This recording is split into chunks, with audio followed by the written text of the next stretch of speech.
It's time for this week's episode of Brandon Sports Talk, featuring in-depth interviews from those who are trending in the world of athletics.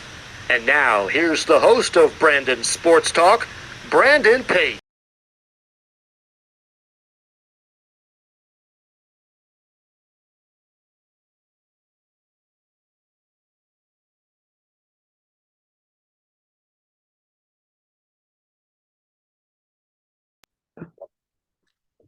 Welcome back to Brandon Sports Talk. In today's episode, I have the privilege to interview the Idaho track and field coach, Coach Jeff Fiebelkorn. How are you doing today? Pretty good, Brandon. How are you? I'm doing good. Can you talk about how you knew that you wanted to start coaching in college? Yeah. Originally I didn't, plan to be a collegiate coach. Once I got out of college, I knew I wanted to coach because, the coaches that I'd had growing up and through college had really given me a lot. So I wanted to repay them, and I felt like coaching was a good way to do that, kind of pass on the knowledge that they gave me, to the next group of young people. So I was coaching at the high school level part-time, after work, and absolutely loved it. And one day I was at my marketing job and was like, I really don't like my job, but I love going to track practice every day. So I'm going to put everything I have into it. And then was fortunate enough to be hired at the University of Minnesota Duluth. And now here I am at the University of Idaho. What was it like competing in college track and field? I loved it. It was definitely a step up from, high school, different atmosphere. You're not doing multiple meets a week. You're doing, one meet a week. You're training, even from June, July, all the way through May, really focusing on one sport. So it's a much different environment. It's a much different commitment level. But I absolutely loved it. What were some of your personal college accomplishments on the track and field side? I didn't have too many, but one of my favorite highlights was junior year in the 4x4 at the conference meet. We ended up running a top 10 time in school history, and I think one that going into the year, I don't think we were really pegged to run. I got to run with a couple of my best friends that I made in college, and there's still a couple of my best friends to this day. So that is one that I definitely look back on with a lot of fondness. Of course, coming out of college, did you ever know that you wanted to get into coaching, and what was it like getting started on the high school level? Yeah, I knew I wanted to get into coaching, with what I said, and felt like I had to repay my high school coaches, Rod Ryer and Howie Jacobs, and then as my college coaches as well, Garrick and Marv. So yeah, I knew I wanted to get into it. High school coaching is a little bit different than college. You can obviously have a much bigger team. First couple teams I worked with had over 100 boys and girls. So about 150 to 200 kids at practice every single day, which is obviously a lot. The second high school I was with was a little bit smaller, but still, you're potentially working with 30 to 40 students at one time. So it can be quite a bit. But you get pretty good at organizing your time, being able to move from one thing to another. You definitely learn a lot of patience coaching at the high school and middle school level, which I think is good for any coach. But it's a good place to start, especially if you're a little bit unsure about if you want to really go into coaching or not. What was the transition like from you from going from high school coaching to college coaching? It was pretty quick. So I had, my first interview with Coach Laura Harmon at UMD, really late in the summer. I think she called me the next week. We did an interview. The next week I was on campus, and then the next week I think we started fall practice. So it was really quick. But at that time I really just dove in. When I went to UMD, I had two head coaches, Coach Laura Harmon for the women, and Coach Paul Nicious for the men. And they said when I got hired, basically you're gonna run the fall programming for all of our speed and power events and go at it. So I did. So I really got to take the ball and run with it at that time, which was a lot of fun. I made some mistakes along the way too, but I was very fortunate that they let me make those mistakes and that I was able to learn from those. How was it like coming to Minnesota Duluth and becoming the assistant coach? Especially that first year. So this was like 2019 going into 2020. It was a little more frustrating than I thought it would be. Like I said, I had two separate head coaches, and they had two separate philosophies and ways they wanted the groups run. So it was tough balancing like the expectations that the women's group had versus what the men's group had. So it was a little bit frustrating through that. And then, their previous coach, they really loved to work with. So coming in, they were still attached to him a little bit. But as that first semester, as we went through it, and I started to work with the student athletes more and more. We started to figure some things out, and then that indoor season, we were really starting to have the wheels clicking and start moving. And then unfortunately, COVID shut us down. What was it like getting to coach the hurdle and the jumps? Yeah, so UMD was, one of the first experiences I had, working with jumpers outside of like the jump technique specific stuff, but being able to program the rest of their training. I liked seeing the crossover between events. Obviously, being a sprinter and hurdler in high school and college, and then predominantly coaching it at the high school level. I loved seeing the crossover of the events and how I could make things work between the different groups. As the sprints and hurdles coach, especially once we got into the season and I was really focused on that. That's what I love to do. And like I said, I got to play around with some things, different hurdle spacings, heights, different things like that. So it was a lot of fun, that first year. And like I said, we were figuring it out, and then COVID hit and kind of derailed us there for a bit. But that indoor season was really fun. What was your experience like getting to come to Idaho and become the assistant coach for the track and field? Yeah. So towards the end of my tenure at UMD, both my head coaches had ended up leaving for different reasons. So I kind of knew, a different group was coming in and might be my time to go. So I ended up started looking.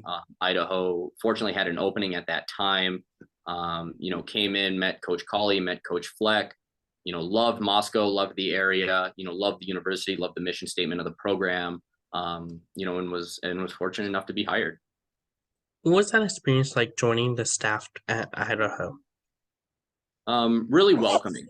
Like I said, Coach Colley, Coach Fleck have done a great job building the culture of this program, and that was my number one, being drawn to it. And then, along with the rest of the staff here in the athletic department and a lot of the staff and professors on campus, they make you feel very welcome. It definitely feels like a family, and it feels like home. Of course, during your time, what has it been like obviously coaching in the Big Sky Conference?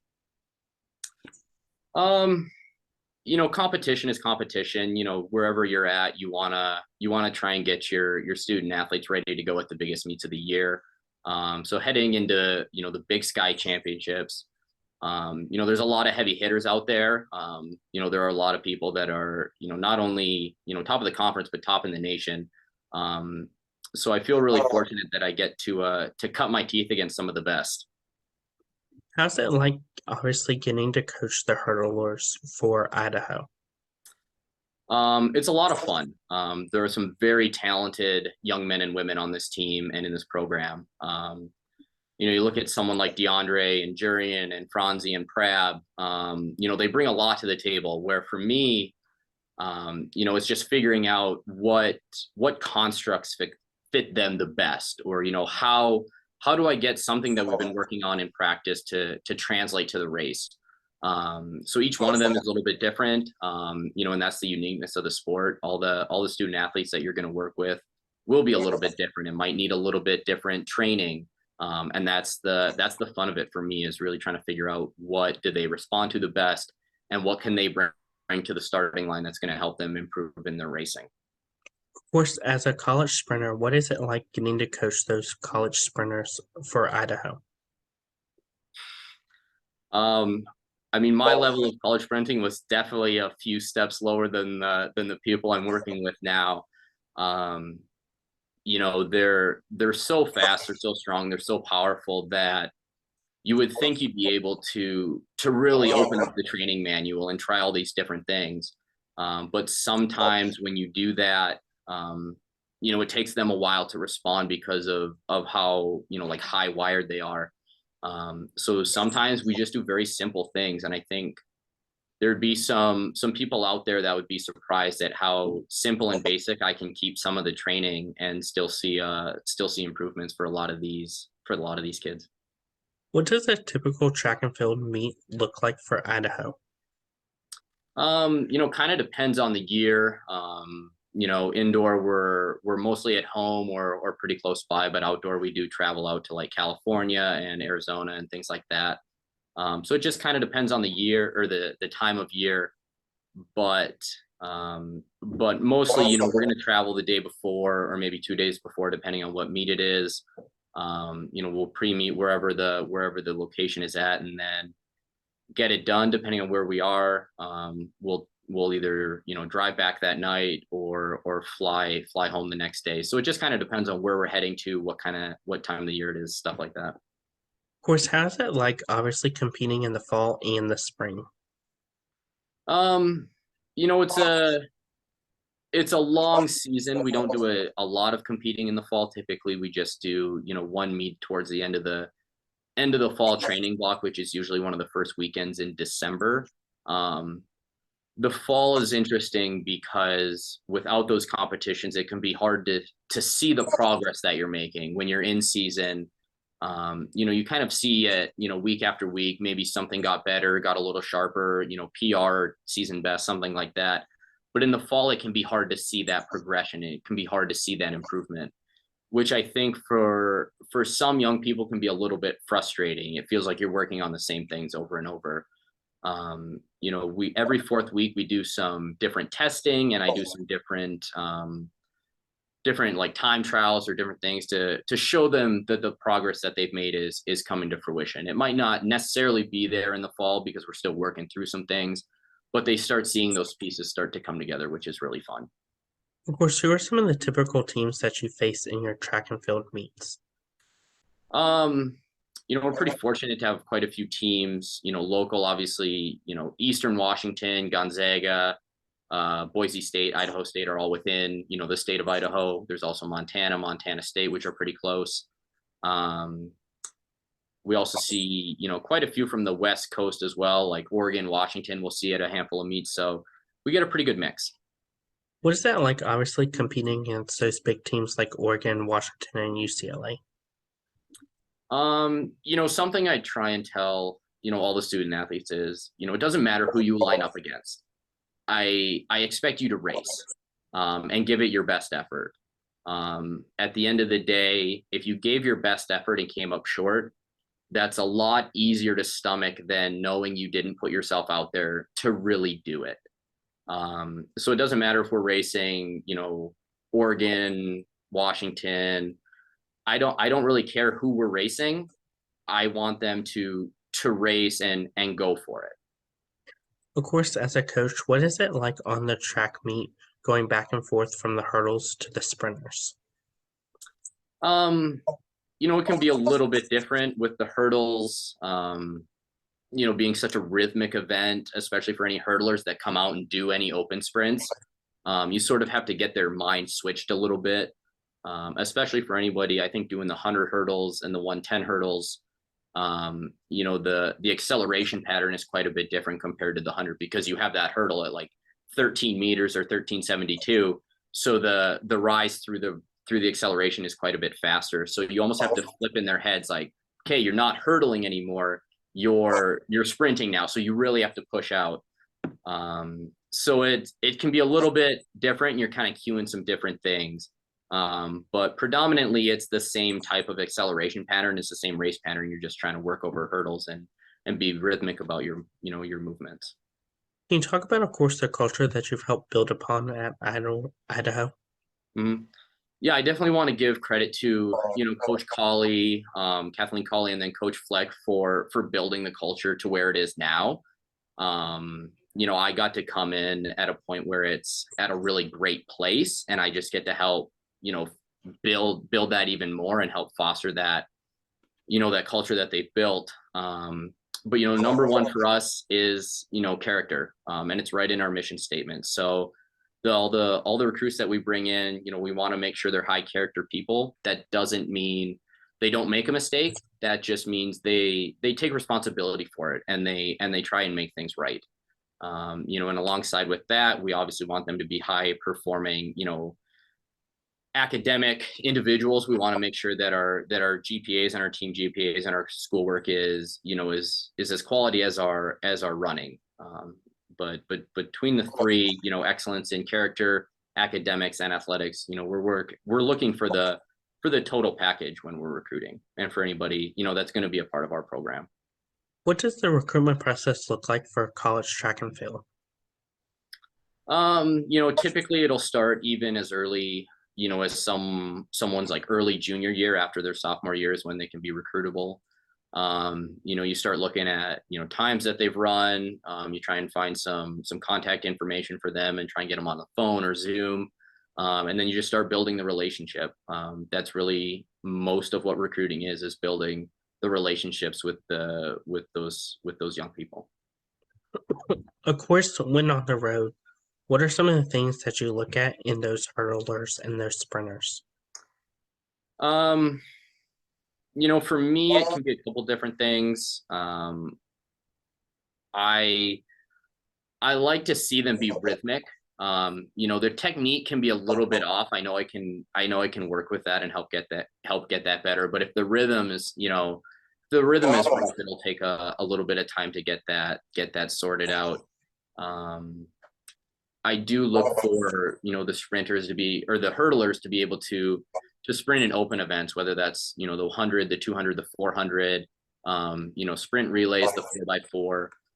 I definitely want to see those people be able to branch out and do other events, because I do keep the group fairly small, one, so that I can make sure I'm focusing on each individual as they need to be, but then also to make sure that they're progressing as they need to. So with a little bit smaller group, I'm looking for those people that can do multiple events for us at the championships. What does the recruitment process look like on the official visit side?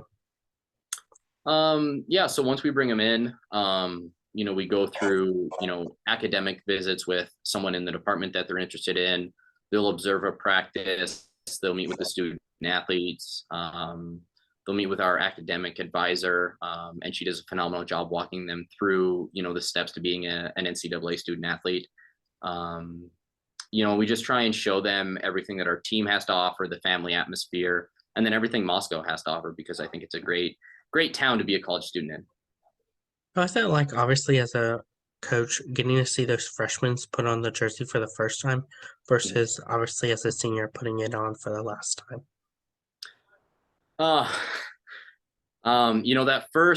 That first time putting the jersey on in that first college meet, it can be a little bit daunting, especially when we do go up against some of those bigger schools and bigger names, but it's exciting. You really feel like you've made it in a way. And then, hopefully once you take that jersey off for the last time after your last race, you put it all out there, in that last one. This past season we had a hurdler, make the 400 hurdle final for the first time, and his last race was a final at a championship, which is ideally what you want all your student athletes walking off with. Of course, what are some of your future plans for the Idaho track and field program? We have some pretty big goals. Number one, I think for us is to be, consistently in the top 3 at conference, and then really fight for that top spot in the conference, and then, send as many people as we can to nationals, first rounds, and then beyond to finals. What advice would you give those people that are on the high school level looking to compete on the college level of track and field? So something that Laura Harmon told me when I started working for her, and something that I really try and remind myself a lot, is build relationships with other coaches. I'm very fortunate that there have been some great coaches to help me out and give me some advice and take my calls and my my consistent pestering. But yeah, I would just reach out to those coaches, ask them questions, see what they're doing. 90% of the time, you're going to get a response and it will be helpful. What advice would you give those college athletes looking to compete on Team USA and represent the U.S. track and field? Work hard. At the end of the day, you have to be truly dedicated and committed to the process of getting better, especially once you leave like the collegiate setting and potentially are out on your own, because you do lose a lot of the support system that you have in college, whether that's athletic trainers, facilities, access to coaching, whatever it is, you do lose quite a bit of that. So you have to be ready to go in and be all in for it. What advice would you give college coaches looking to coach on the track and field side?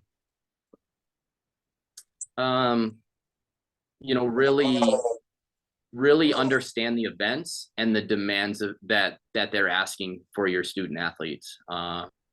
It's great to have these drills that look great on Instagram, but if it doesn't transfer to the starting line and to the race itself, I don't know why you would do those things. So, number one, understand the events, understand what they're asking your student athletes to do and to be, and then really try and coach those qualities. That's great advice. Where can my listeners find you at on social media along with the Idaho track and field program app? Yeah, so Idaho Track and Field is on Facebook, Twitter, Instagram. Handle is at Idaho Track. I believe my social media handles are at Jeff Fiebelkorn 3. I don't check it very often, so please don't try and connect on there. Obviously my email and phone number on the website of the University of Idaho, but yeah, definitely check out our Idaho track pages. Thank you again, Coach Jeff Fiebelkorn, for your interview, and best of luck in your future as you begin the journey at Idaho as assistant coach. Absolutely. Thank you for having me. You can find Brandon Sports Talk on Facebook at Brandon Sports Talk, Instagram at Brandon Sports Talk, Twitter at Talk_Brandon, and you can find me on YouTube at Brandon Sports Talk. Don't forget to like, comment, and subscribe. Thank you again, Coach Jeff, for your interview, and best of luck in your future. Thanks. You've been watching Brandon Sports Talk. Please feel free to like, share, and subscribe to Brandon Sports Talk on social media and on YouTube.